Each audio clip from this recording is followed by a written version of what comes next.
Welcome back to CTN. I'm your host, Robert Van Sluten. Let's take view controllers and views to the next level. Let's get started.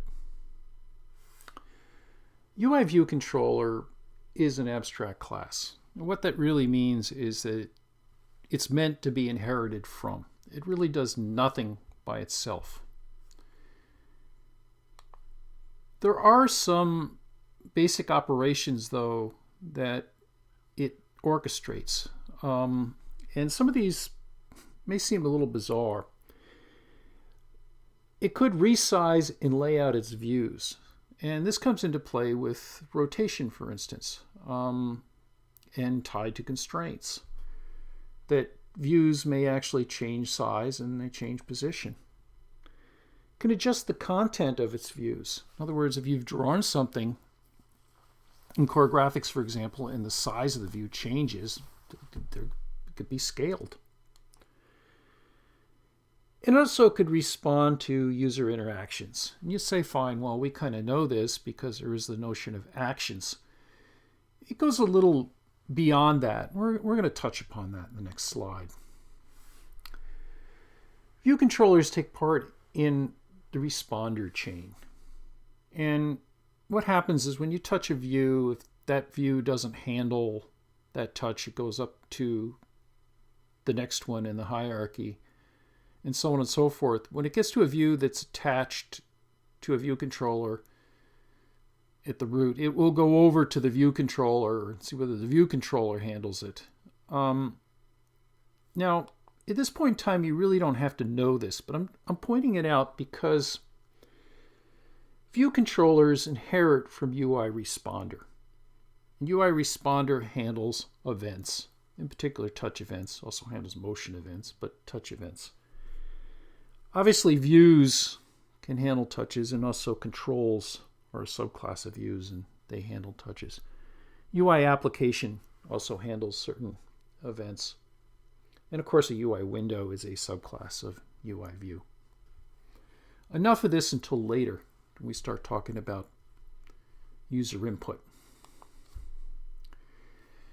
This is a screenshot from my own iPhone in a podcast application. And what I want to point out here is at the bottom, there's what's referred to as a tab bar.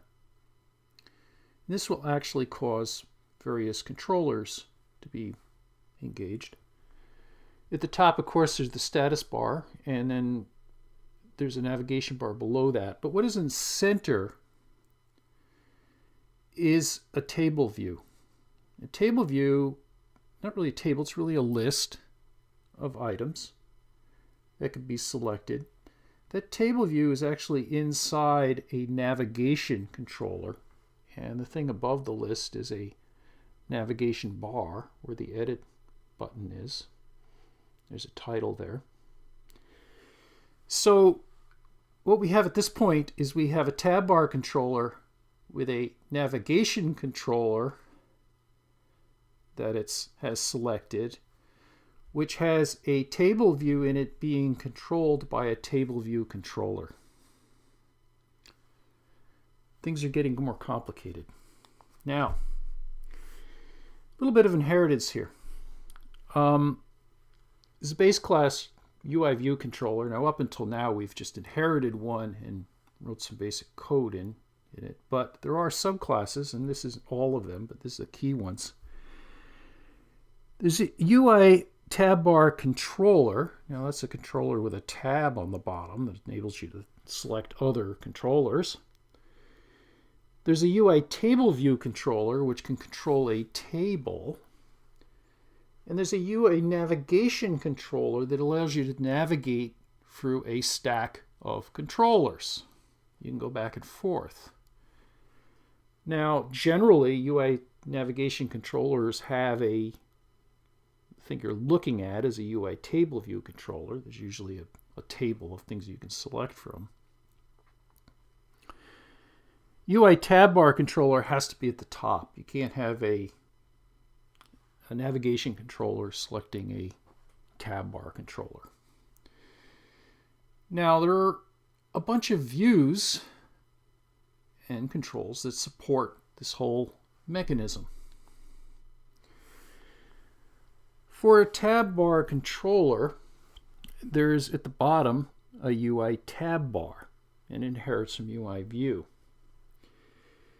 As part of that bar, there's several UI tab bar items, and those are the buttons that are along the bottom.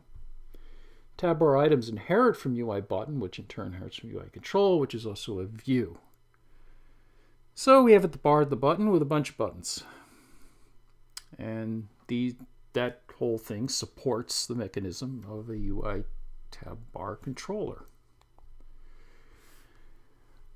For a table, there is this notion of a UITableView, which supports the table. And in it, there's a UITableView cell. Now it turns out that the UITableView has delegates. Well, lo and behold, it's a UITableViewController. That's the way that works, where it gets its information from. Now, because you can scroll up and down a table view, in other words, the list, this scrolling feature, there's a class called UIScrollView, which inherits from UIView. It allows you to move around a view which is larger than the window. And this is where you get into things like maps, where you can pinch and you can move around the map. In this particular case, though, in a table view, you only get you only get vertical scrolling. There is no horizontal scrolling.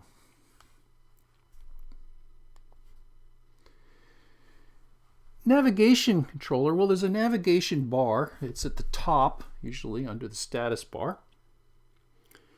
It inherits from UI view. And in it, you have UI bar button items. In other words, there's buttons. There's usually just two buttons. There's one on the left and one on the right, and then there's a title.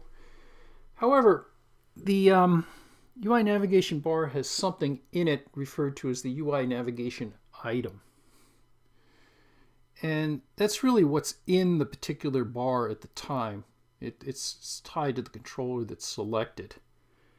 And it in turn has UI bar button items in it, which are buttons, which are controls, which are views. You'll notice that UI navigation item inherits from NSObject. It's the first time you've seen NSObject. I've left it off the top of the other hierarchies.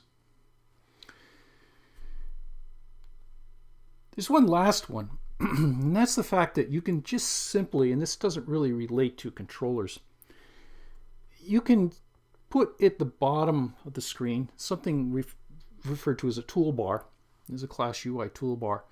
And all that is a set of buttons.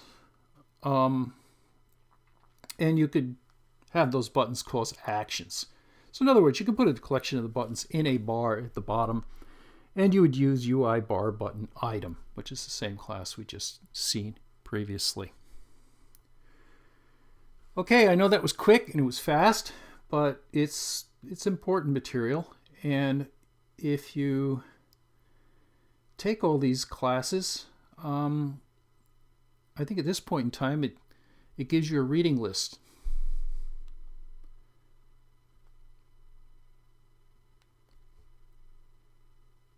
Thanks for watching.